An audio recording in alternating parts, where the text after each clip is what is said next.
welcome back. I'm Audie the Box Hunter, and today's video is not going to be a unboxing. It is going to be a vlog.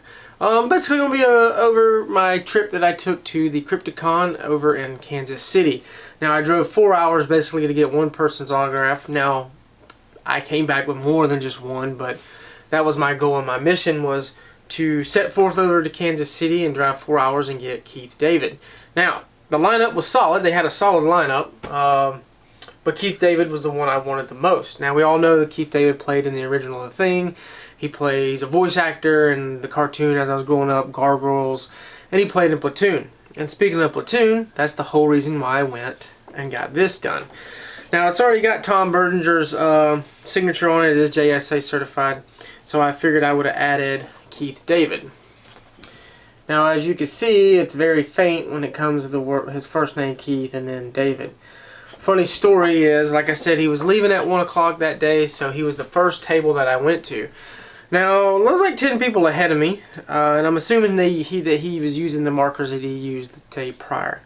So I got up there, and he got halfway in between Keith, and the marker stopped working. Now, if you're if you're an autograph fan and you've been to cons and you know somewhat how it works, when a marker stops working, you know that actor or whoever is going to have to go back over it. And I cringed when I saw it when he was signing it. I just cringed because I knew what was fixing to happen. So then he grabs a new marker and he had to go back over his name, which it kind of upset me a little bit. I'm not flipping or reselling this. This is going into my own personal collection. So that kind of put me more at ease if I was trying to sell it. But being that it is going into my personal collection, kind of triggered me a little bit. I can take a look again, but yeah, I wasn't too happy. I look at it and I'm still like, ugh. And then at the bottom he put the date, which I didn't tell him to do that. I don't know why he did that. You know, when these private signings, when companies also do private signings and stuff, the actor just does what he wants. I know there's been pieces that has been sent up and people will not even request it and the actor just write all kinds of stuff. But he put the date on there. I didn't really want that on there either, to be honest with you. But I don't know. I mean, it's part of my own personal collection. But he's a cool, awesome guy. Very down to earth. We chatted a little bit about his role in the movie. Talked about the saying that he says, "Keep your pecker hard and your powder dry, and the world will turn." I mentioned to him, I was like, "Is there any way we could put that on there?" And he just kind of laughed and smiled, and went through his name and put the date, and that was basically about it. Did a picture, shook hands, and sent me on my way.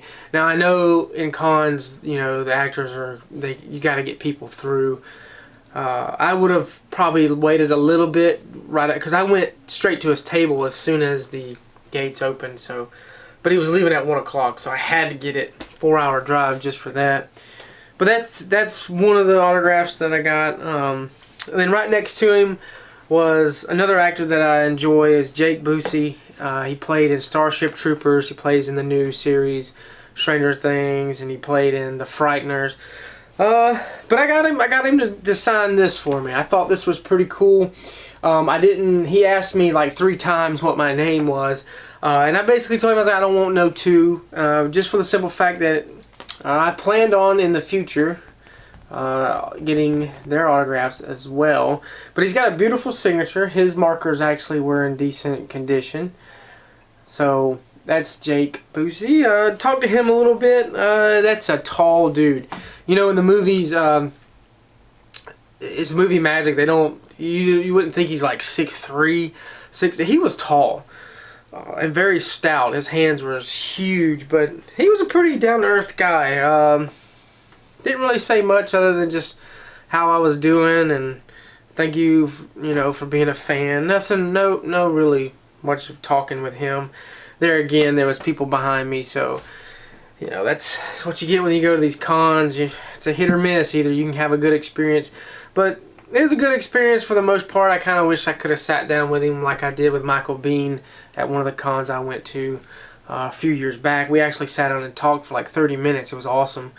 But I planned on getting the other 2 autographs on this, and that's a pretty cool print. But that's Jake Busey. And then the next one I went to was Bill Mosley. Bill Mosley is, he's been around the horror movies for a long time. He plays in a lot. He played in Army of Darkness. He played in, obviously, Texas Chainsaw Massacre 2. He played in several movies. My favorite part, or my favorite movie that he done, other than The Devil's Rejects, House of 1,000 Corpses, and The Three from Hell, was Chop Top from Texas Chainsaw Massacre 2. He wrote on here 2 Audie in black, which I thought was pretty cool because he switched it up.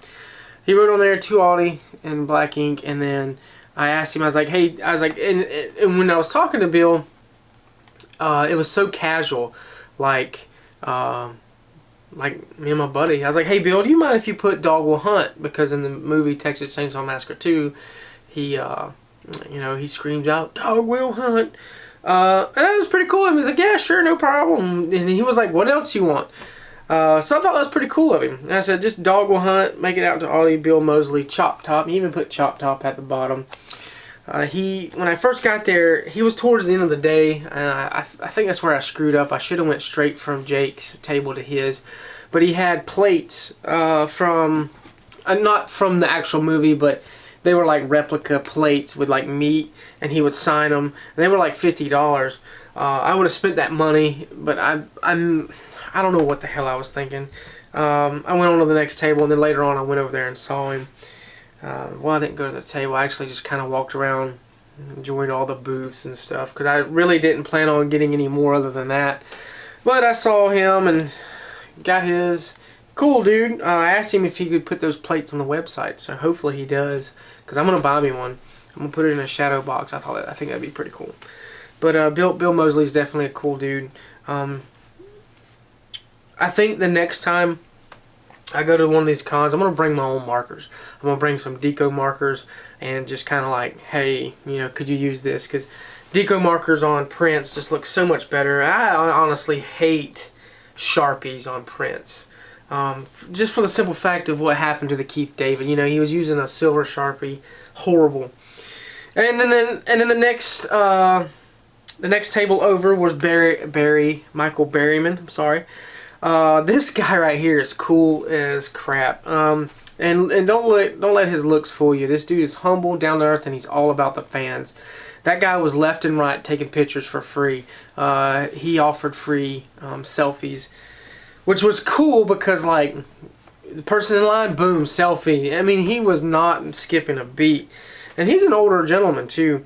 He played in the old Hills Have Eyes. He's played in several movies, but the one that I liked him the most was The Devil's Rejects. I'm sitting there talking to him now. His booth is right here, and then Bill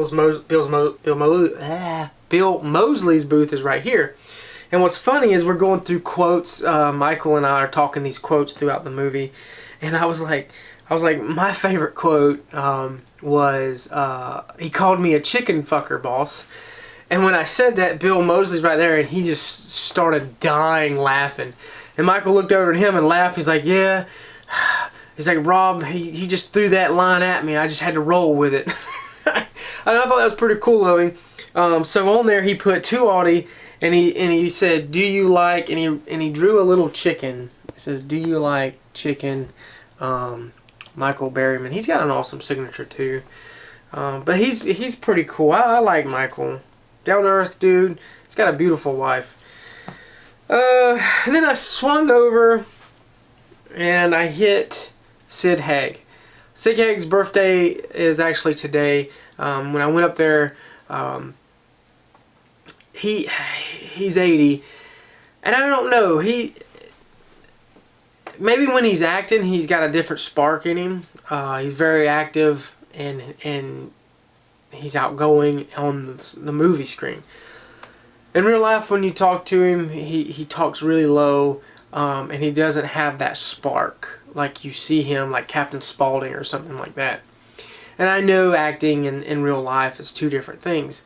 But, you know, he is old, and I almost thought he was kind of sick. He looked, I don't know. You know, you separate the movie from real life, it's 2 different people.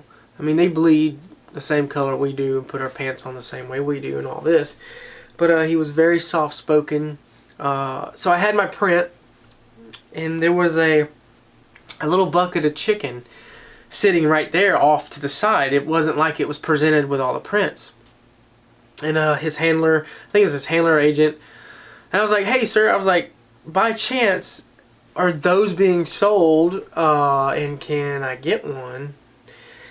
And he pulled it up and he was like, well, this one I think Sid will sell you this one. I think he said he'd sell it to you. And it was kind of weird because he didn't say anything to him. So I was like, yes, how much? At this point I was like, I'd pay $50 for this thing. Very unique. I am an autograph collector, but I love very unique items. He said 20 bucks. I was like, sold. But anyway, it's a pinball ornament. It goes inside the pinball. And as you can see, the chicken, it's a bucket of chicken. He did sign it. Let me get my face out of there. He did sign it. But that is the pinball ornament. And it says, tastes so damn good, famous fried chicken. Well, Spaulding, Captain Spaulding's famous fried chicken. It is a pinball ornament, and I thought that was pretty cool.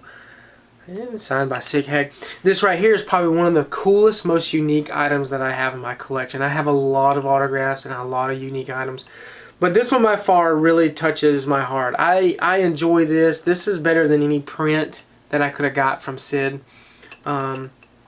I've been thinking on how I'm going to display it. I got my material cabinet, but I think I might just buy like a little box and maybe put like a picture behind it of Captain Spaulding. But I thought that was pretty cool. That made my day. The minute I got that, I was done for the rest of the day. I was like, no more. My day is made. I got David Keith. I got Jake, Michael. I've got basically half the cast, somewhat half the cast from the Devil's Rejects. So I thought that was pretty neat.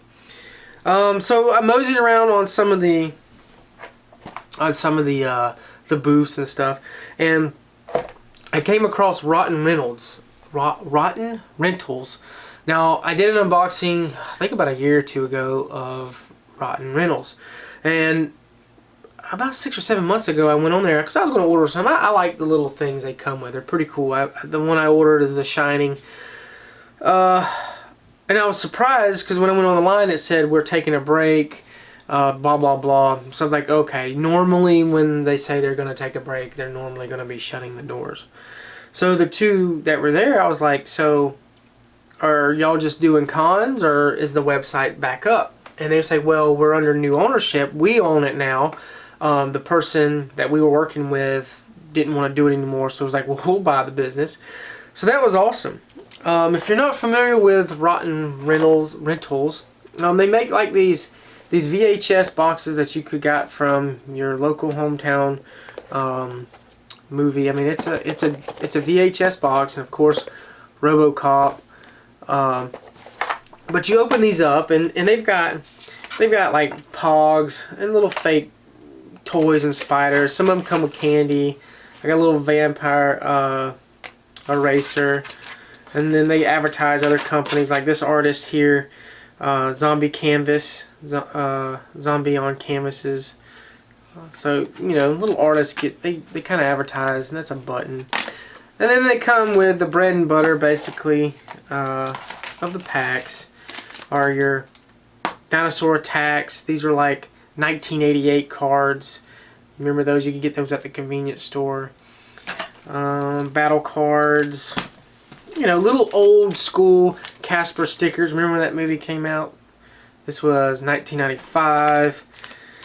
And Skeleton Warriors. I remember that. And this one is doesn't have a year on there. But I was happy. I was happy that they brought it back. So I'm probably going to go on the website later and check it out. But they all come with, like, you know, little whatnots and stuff, cards and stuff. I thought it was pretty cool. I only paid like, I think $7 or $8 for this. And I basically got it for some of the old style cards and the movie DVD carrier. So by the end of the day, I was ready to go. I walked around in some artist booths, doing a little bit of scouting to see what artists we could put in the future boxes for the Fright Pack. Doing a little side work, you know, well, working kind of while I'm there too, scouting artists and stuff. So I came across this artist here. Of course, you know, I talked to him on maybe future business or something. But I bought this from him. This is awesome. This is 11 by 14. This is a print that he did. It is RoboCop. Obviously, y'all know I'm a big fan of RoboCop. But his name is Chris. I can't remember his last name. I don't have his card in front of me. But I hope to maybe do a little business with Chris in the future. Maybe put his artwork in some of our boxes. But I figured I'd share that with you. It's hard for me to go to cons. It really is. Just due to the fact that being in the military. But when I do, my goal is to obviously get autographs, and I always buy one piece of art print from an artist. That is my goal. I like to support the small people and not the small people, but the small, you know, companies of artists. You gotta support your local artists. His work is awesome. But that's basically it. That was basically my trip. I met some awesome people. You know, the horror cons, there's a lot of weird people, but they're probably the best group ever. Everybody's friendly. Everybody carries on a conversation. Somebody be talking about a horror movie and you can jump right in and give your 2 cents, and it's just like you were part of their conversation. I actually got to meet one of my subscribers and viewer. He goes by Big Cow. We talked a little bit. It was a great experience. So if he's watching this, shout out to you. But that's it. That's it for my little vlog. I know I've rambled for about 17 minutes now, but that's all I have. If you like this, give me a thumbs up. Leave a comment. But that's all I have. Thank y'all for tuning in. Thank you for my loyal viewers and subscribers. And if you're not a subscriber, go ahead and hit that subscribe button. That's all I have. I'm Audie the Box Auditor. Until next time, I am out.